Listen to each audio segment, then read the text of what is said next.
예, 두 번째 시간에는 플랫폼 노동의 사회적 보위 문제를 다뤄보기로 하겠습니다. 이것도 역시 여러 가지 측면에서 논의되고 있는 상황인데요.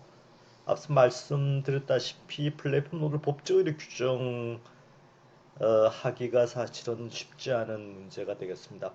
일단 플랫폼 노동을 법적인 의미에서 노동법적인 측면에서 노동자로 노동자를 규정하기가 좀 쉽지 않은.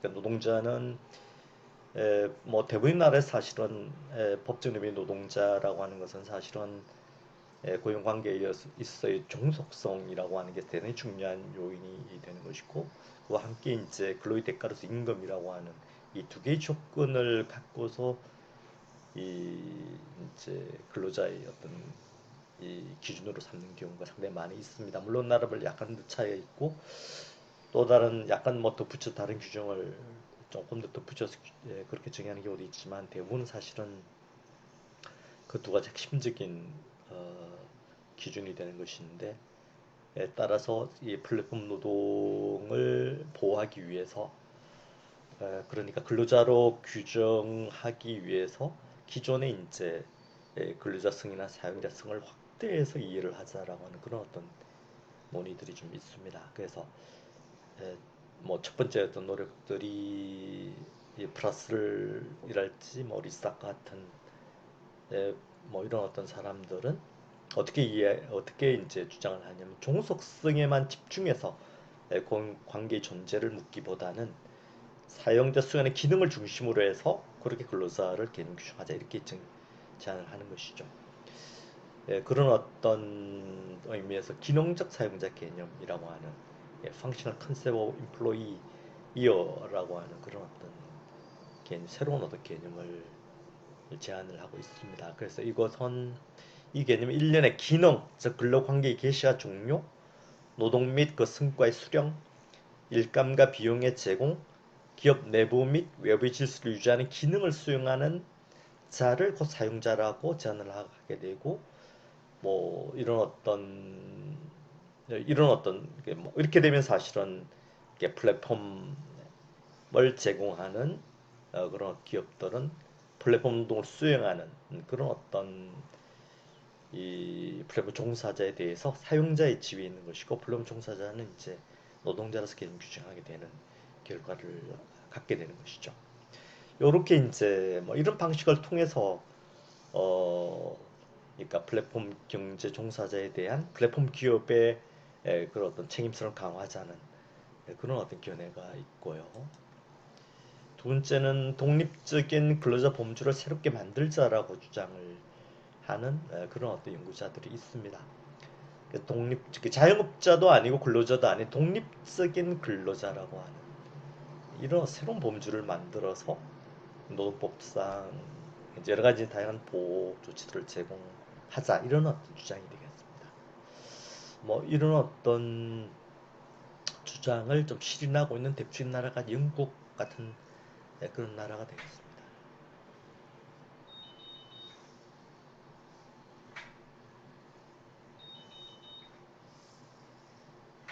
예, 그 다음에는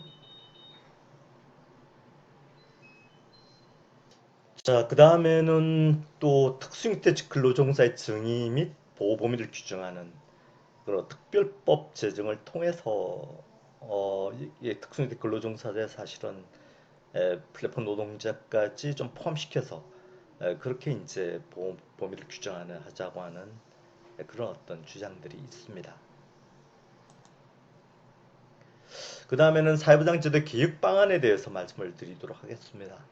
이건 역시 오늘날 여러 연구자들이 사실은 어쨌든 기존의 전통적인 어떤 사회보장 제도라고 하는 것은 에, 사실은 표준적인 고용 관계에 있는 사람들을 정책 대상으로 설계를 한 것이죠.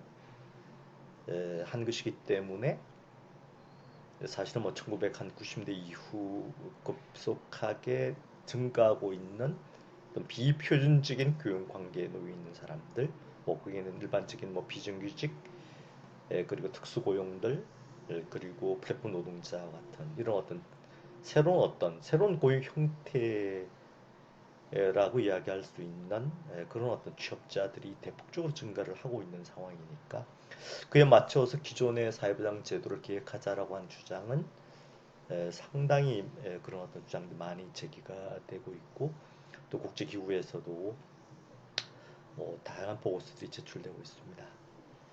그중에 대표적인 어떤 계획 방안에 대해서 좀 정리를 해보도록 하겠습니다.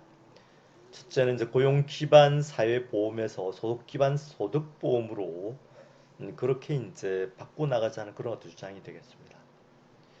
자, 그래서 뭐 이 경우는 소득보험에 이제 수급 자격을 취업에 있거나 소득 활동을 하는 모든 사람에게 부여하는 그런 어떤 그런 어떤 방식이죠. 그래서 보험 이때 보험료를 고용 계약 관계 무관하게 취업자와 사업주 소득에 부과를 하고 또 취업자는 자신의 소득 대비 일정 비율을 뭐 취업자는 뭐 기존에 해왔던 대로 자신의 뭐, 네, 뭐 소득 대비 일정 비율을 보험료로 납부를 하고 뭐 물론 이때 취업자도 이제 뭐 취업자도 또 근로자와 기타 취업자 사이에 좀 차이가 있겠습니다. 근로자는 대체로 이제 자기 임금 페이롤 텍스를 납부하는 방식으로 하고 어 그 다음에 이제 근로자가 아닌 경우에는 사실은 뭐 그때 이제 소득이라고 하는 게 상당히 중요한 그 법인 납부 기준으로 설정을 하게 되는 것이죠. 뭐 전형적인 자영업자가 되겠고 뭐 또 기타 취업자도 마찬가지가 되겠습니다. 근데 그 다음에 사업주는 고용 계약이나 간접적 고용 계약이든 또는 하청 계약에 대해서 이 계약 총액의 일정한 비율을 보험료로 산정하자는 할 수도 있고 또는 사업주 소득에 대해서 보험료를 산정할 수도 있고 이것은 뭐 조금 몇 가지 좀 방식들이 있겠습니다. 뭐 이런 소득들을 모두 합해서 사회보험기금으로 관리를 하자 이런 어떤 주장이 되겠습니다. 그 다음에 역시 이제 최근 들어서 뭐 많이 이제 우리나라에서도 뭐 상당한 이제 아주 이제 뜨거운 감자가 되고 있는 기본소득의 문제. 그러니까 이 기본소득의 도입을 주장하는 그런 어떤 연구자 우리나라에도 뭐 여러 연구자가 있습니다만 뭐 이런 연구자들이 배경 속에는 역시 이제 예를 들면 뭐 디지털 기술의 확산으로 인한 그런 어떤 이제 뭐 대규모 실업자의 발생이라고 하는 게또 뭐 기본소득 논자들이 기본소득을 주장하게 된 배경에 들어가 있고 또 하나는 역시 이제 비표준적인 그런 어떤 고용 형태가 크게 확산되고 있는 또 이런 비표준적인 고용 형태들이 기존의 사회보장 제도 속에 포괄되지 못하는 그런 어떤 현상이 기본소득 논자들이 기본소득을 도입을 주장하는 중요한 이제 배경이 되고 있는데요. 그런 기본소득 논자나 또는 우리 뭐 사회보장 제도 중에서도 뭐 소득이나 기여가 아니고 욕구에 기초해서 조세를 재원으로 한 그런 급여가 여러 개 되고 있습니다. 그래서 뭐 이런 어떤 뭐 욕구에 기초한 그런 어떤 제도들을 이제 뭐 확충해가는 기존에 이제 고용 관계와 별도로 전혀 이제 고용 관계에 기초 있지 않고 고용과 별도로 여러 가지 제도들을 도입하자 이런 또 주장도 뭐 하는 사람들도 있습니다. 그 다음에 세 번째는 플랫폼이 사회보장 기여금을 납부하는 이런 케이스, 이런 사례도 좀 있습니다.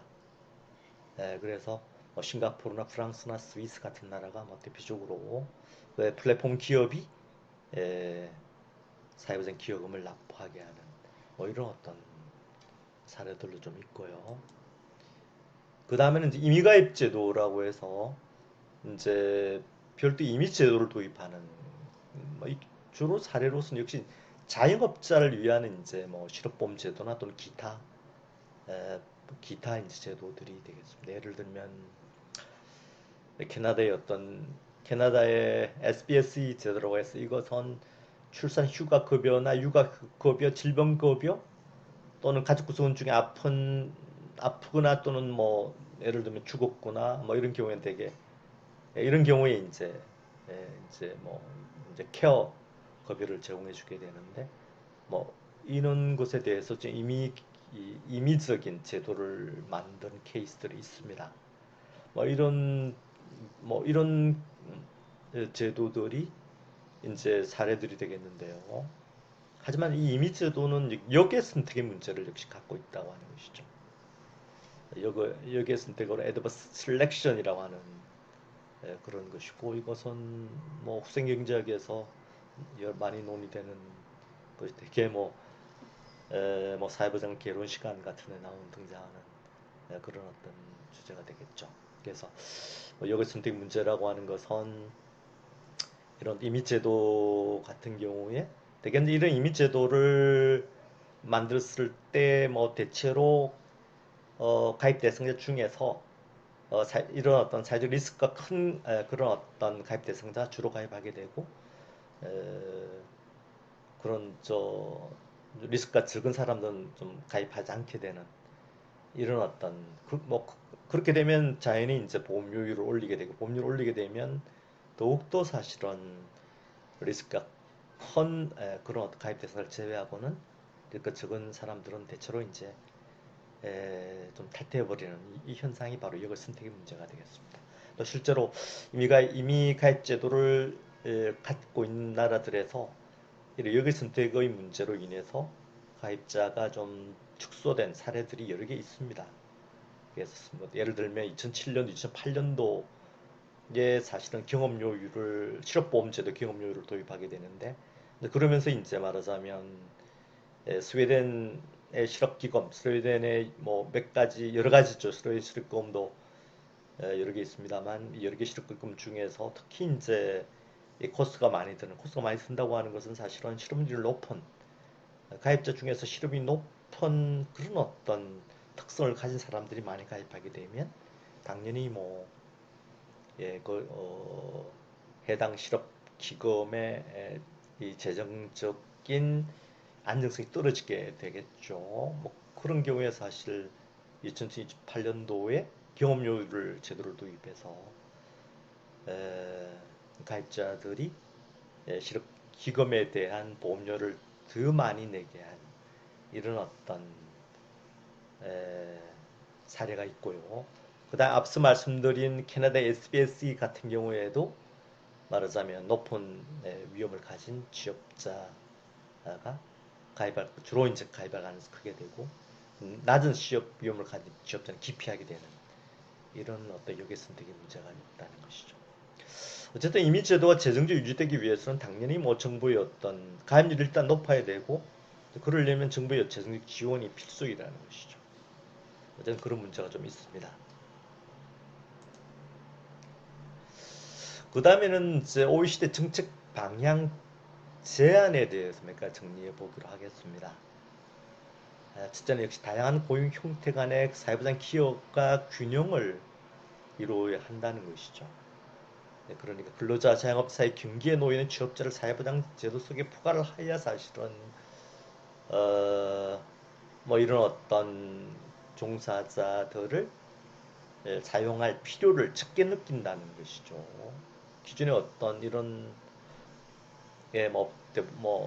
특고든 플랫폼 종사자든 이들이 사회보장 제도 속에 포괄되지 못하면 일단 뭐 비용이 적게 드니까, 그러니까 사용자들이 비용이 적게 드는 이들을 이제 고용할 가능성이 크니까 일단 사회보장 속에 포괄하는 게 중요하다, 이런 이야기가 되겠습니다.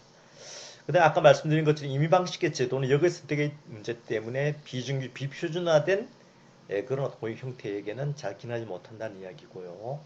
그 다음에 통용성 있는 포터빌리티가 되겠습니다. 있는 수곡관. 그러니까 특정한 어떤 사용자와의 관계가 아니고, 일단 이건 사실은 우리가 이게 곡별 편전할 때도 사실은 이야기가 나오는 것이죠. 그래서 요즘처럼 사실은 일자리를 빈번하게 이제 이동을 하게 되는 유연적인 고용의 시대에 있어서는 수권 자체를 통용성 있게 만드는 것이 당연히 사실은 다양한 고용 형태들을 지원하는 효과를 갖게 되는 것이죠. 그러니까 뭐 정규직이 표준적인 고용 관계에 있을 때만 안정적인 수급을 갖고 기타의 좀 비표준적인 고용 형태에 놓여 있는 그런 어떤 취업자에게는 수급을 갖기 어렵게 만들게 되면 당연히 이것은 뭐 양극화 현상도 심해지게 되고 또 여러 가지 문제가 있게 되는 것이죠. 그다음 또 유연적 근로시간에 대해서 소득 보장을 증가하는 것 역시 이제 정책 방향으로서 OECD가 제안하고 있는 내용이 되겠습니다. 그래서 호주처럼 유연적 고용에 대해서 프리미엄 임금 제도를 도입한다 할지 또는 호출 근로에 대해 최소한의 근로시간을 보장한다 할지 뭐 몇 가지 형태를 우리가 생각해 볼 수가 있겠습니다. 그 다음 나라별 사례가 되겠습니다. 그 다음에 맨 먼저 스웨덴 같은 북극국가를 먼저 한번 보기로 하겠습니다. 이건 역시 스웨덴에서도 마찬가지로 사실은 누가 근로자이고 누가 자영업자인지 이런 것들은 이제 역시 뭐 몇 가지 기준이 있고 기준에 따라서 이렇게 좀 그 특정하기가 어, 하는 것은 이제 뭐 개별 케이스에 따라서 조금 다른 문제가 되겠죠.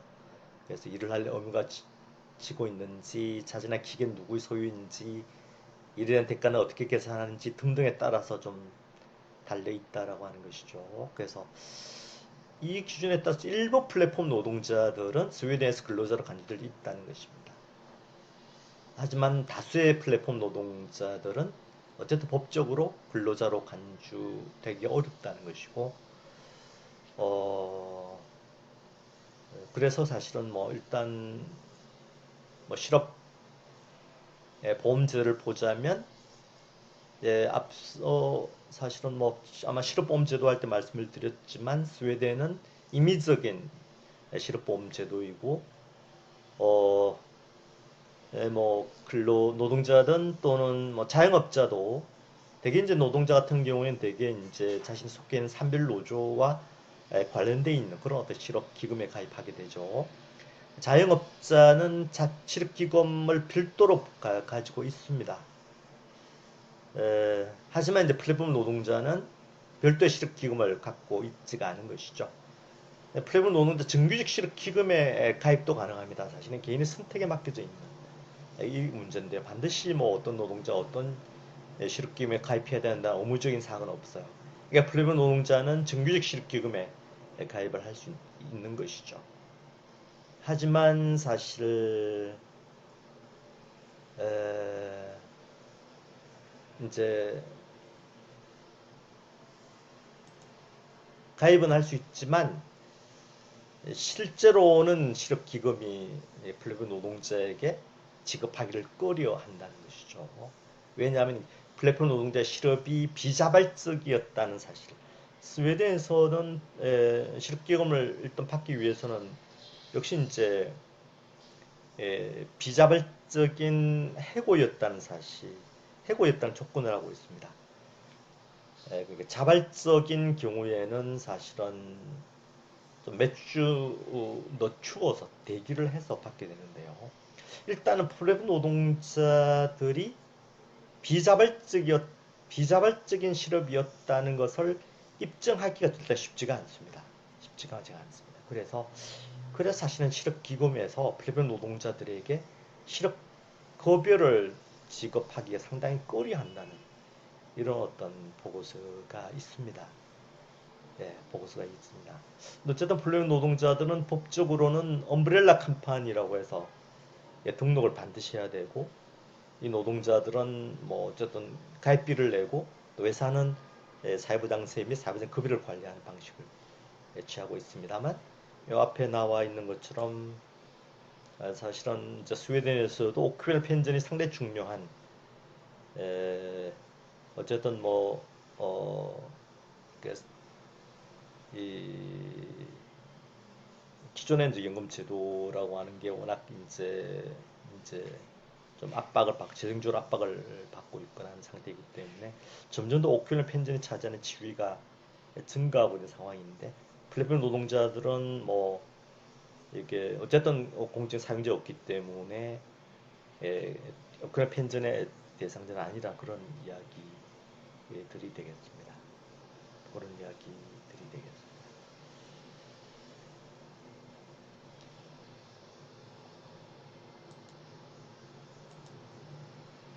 그다음 덴마크에 대해서 간단히 말씀드리면 덴마크의 우리나라의 근로기준법이 덴마크는 근로환경법이라고 부르게 되는데요. 따르면 대부분의 플랫폼 노동자들은 자영업자에 해당된다는 것이죠. 사실은 예, 많은 나라들이 사실은 플랫폼 노동자들이 현행법 상으로는 자영업자에 이제 분류되는 경우가 많이 있게 되는데요.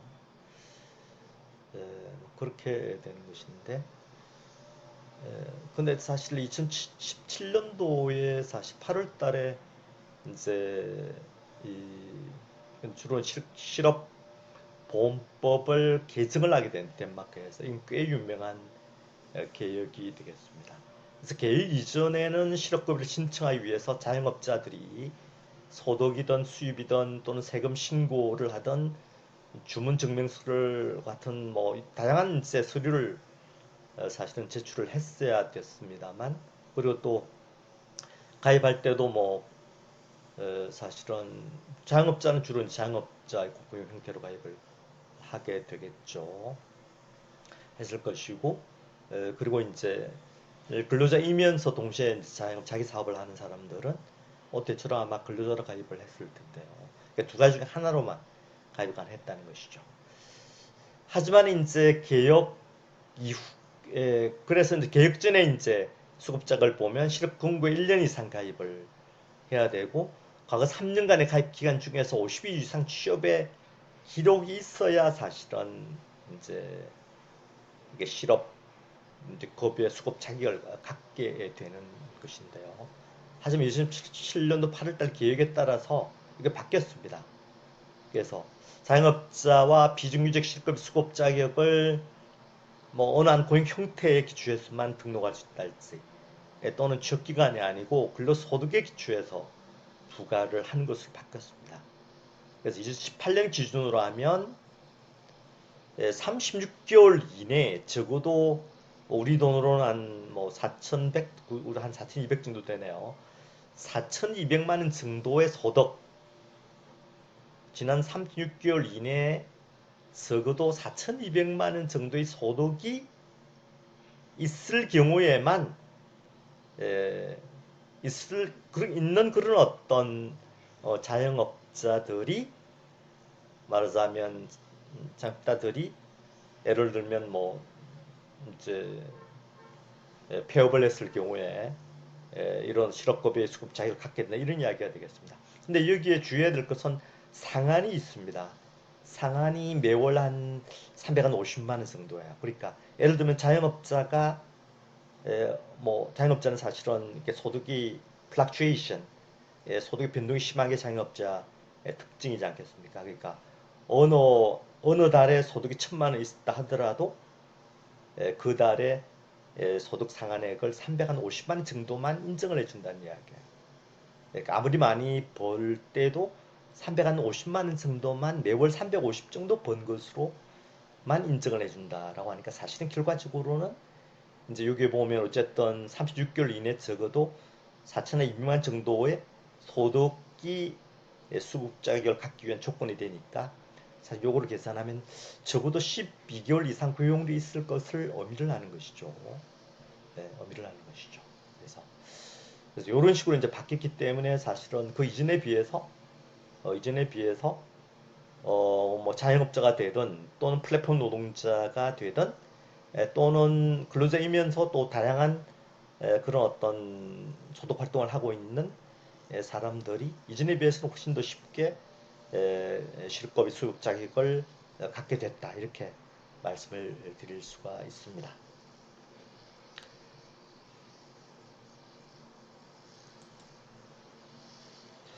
독일을 보면 종속적 고용망이 있는 근로자들만 의무적인 사회보험의 대상이 됩니다. 이게 사실은 뭐 다른 나라도 좀 일반적인 케이스라고 할 수 있죠. 근데 독일의 특징적인 게 가사 노동자와 예술가들이 근로자 동일한 사회보험의 적용 대상이 되는 것이죠. 우리나라에서도 뭐 얼마 전에 사실 예술인들을 대상으로 해서 고용보험을 받게 하는 제도가 도입됐습니다만, 뭐 이때도 사실은 독일의 이 제도가 아마 상당한 참고로 됐을 것으로 추측할 수 있는데요. 근데 독일에서 하나 특징적인 게 한 명의 고객으로부터만 주문을 받는 자영업자. 그러니까 뭐 자영업자들이 뭐 고객이 뭐 다양할 수도 있고 아니면 단딱 고객이 딱 한 명인 경우도 있을 텐데요. 고객이 딱 한 명인 경우에는 특히 솔로 셀프 인플로이드라고 해서 이때는 사실은 연금의 수급 자격을 갖게 됩니다. 하지만 플랫폼 노동자에게는 이게 솔로 셀프 인플로이드 규정이 적용이 안 돼요. 그래서 사실은 독일에서도 사실은 뭐 이런 플랫폼 노동자를 위해서 사회보장제도 기획 방안들이 이제 논의가 많이 되고 있는데 뭐 이게 영국처럼 제3의 노동자 범죄를 인정하는 주장도 있고 별도의 연금 근거를 설정하자는 주장도 있고 또는 애수가 사회보장법을 확대 적용하자 이런 주장도 사실 있습니다. 이런 주장도 있습니다. 물론 뭐 사실 플랫폼 노동자 중에서 사실은 주로 뭐 저술 같은 것들 예수가의 범주에 들어가는 사람들은 이 예수가 사회보장법을 적용한다 뭐 이런 어떤 보고서가 있습니다. 어쨌든 이런 주장이 좀 있습니다. 근데 프랑스를 보면 프랑스가 사실은 뭐 디지털 경제에서 플랫폼 노동자를 보호하기 위한 그런 어떤 점에서는 조금 선구적인 뭐 그런 나라 중 하나가 되겠습니다만 일단 노동법전 7편에서 플랫폼을 이용하는 노동자의 권리와 디지털 플랫폼의 사회 책임을 규정을 하고 있고 여기에서 특히 산재보험의 적용, 직업교육, 노동사건의 보장 등이 이렇게 이제 규정이 되어 있습니다. 그래서 플랫폼 종사자에 대해서 산재보험을 적용할 것을 의무화하고 있는데요. 하지만 또 임의가입 제도를 통한 산재보험의 보호 조항도 좀 있습니다. 물론 이때도 플랫폼이 부담을 하고요. 하지만 또 플랫폼이 산재보험과 동일한 수준의 보장을 제공하는 집단 상해보험에 가입시킨 경우에는 산재보험 적용 예외를 인정한 이렇게 돼 있고요. 그 다음에 이제 또 프랑스도 역시 이제 플랫폼 노동자들의 다수는 역시 이제 사회법상으로도 자영업자로 간주가 될 텐데요. 2018년도 6월달 계획에 따라서 프랑스가 자영업자 실업보험을 의무화했어요. 의무화했습니다. 하지만 이게 수급권을 갖기 위한 조건이 상당히 까다롭게 설정이 되어 있습니다. 역시 자영업자를 의무화했을 경우 생기는 문제가 이제 만만치 않은 것이죠. 여기 조건이 어떻게 되어 있냐면 적어도 2년 동안 자영업자로 사업을 영위했을 것. 둘째는 법적인 청산 절차.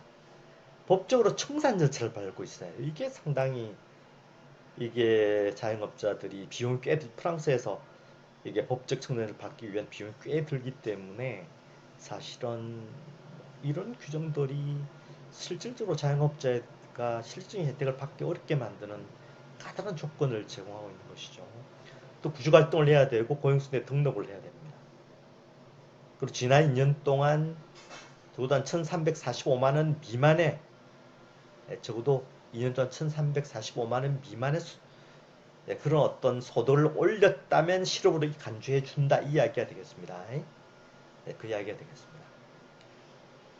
그리고 자영업자는 급여도 사실 일반 노동자와 달리 일반 노동자 6개월보다 훨씬 많이 받습니다만 자영업자는 6개월 동안 100만 원 정도 그러니까 기간 실업 급여 수고 기간도 그렇고 소득 대체율도 일반 노동자보다 훨씬 적게 설정돼 있어요. 이렇게 이제 실업보험 가입 의무했어도 사실은 이렇게 까다롭게 설정을 해놓은 점이 프랑스 기획의 특징이 되겠습니다. 그리고 또 피용자 이때 사실은 2008년도 8월달에 피용자 실업보험 기여금을 없애고 일반 사회보장세로 대체를 했는데요. 일반 사회보장세라고 하는 것은 이게 프랑스의 사실 1990년대에 생긴 그런 현상인데 이게 사회보험료 인상에 따른 재정 건전화 문제 해결 그리고 기업 사회보험료 부담의 분산 사직 배제 대책을 통한 국가 역할의 확대 뭐 이런 어떤 이게 사직 배제 대책을 국가 역할 확대라고 하는 것은 어떤 의미냐 하면 프랑스에서는 사실은 뭐 실업기금을 노사가 사실은 관리를 하는 이게 이제 코퍼라티즘적 관리죠. 관리를 하는데 사실은 노사 노동에 맡기니까 사실 이제 주로 이제 취약계층들, 비중유지나 여성이나 뭐 장애인이나 취약계층들 동안 적극 노동시장 정책 같은 곳에 돈을 안 쓰는 거예요. 재원을 투입을 안 하는 겁니다. 그래서 국가가 이런 어떤 사회보험, 일반 사회보장세는 이제 일종의 조세니까요. 조세를 투입하면 국가 당연히 기입할 수 있는 근거가 되는 것이죠. 그래서 이런 어떤 일반 사회보장제도 대체하는 것에 그런 배경이 있다는 것이고요.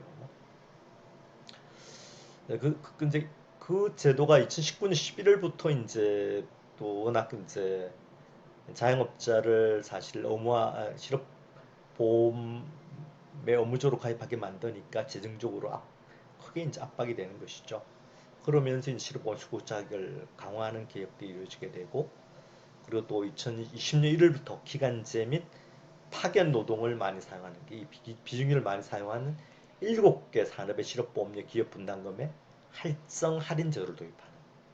그래서 식품 제조, 과학기술 사업, 광고업, 숙박음식업, 물처리 폐기물 처리업, 운수창고업, 고무플라스틱 비금속 제조업, 임업체 인수협의 종업원 11인 이상 기업 단기권의 이용의 비율에 따라서 기업보다 실업보험료율을 이전에 4.05% 이렇게 좀 고정적이었지만 일종의 경험료율 방식을 도입해서 3에서 5% 빈동제로 바꿔버렸습니다.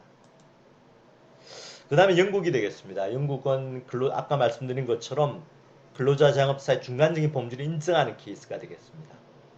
근데 영국이 근로자 자영업자도 아닌 제3의 범주를 설정을 했죠. 자, 그래서 제3의 범주에 대해서는 최저임금, 산업안정권, 근로시간의 권리, 가족문제나 휴가권 등 기본적 권리를 보장을 하고, 또 질병, 급여, 육아휴가, 아빠휴가, 이게 육아휴가, 그리고 이게 산전의 휴가가 되겠습니다. 그러니까 산전의 휴가와 육아휴가, 그리고 부당해고 보호 등의 기본적 권리를 보장을 에,